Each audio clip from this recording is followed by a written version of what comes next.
Stand by for the evening prayer. Let us pray. Almighty God, last week the Iowa State Supreme Court ruled in judicial tyranny to redefine homosexual marriage as a constitutional right, making sodomy the law of the land in Iowa.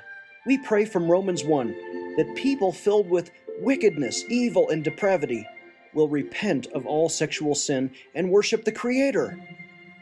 We also pray the state legislators will allow the good people of Iowa to vote on a constitutional amendment to reclaim a biblical definition of marriage between one man and one woman. We pray in Jesus' name. Amen.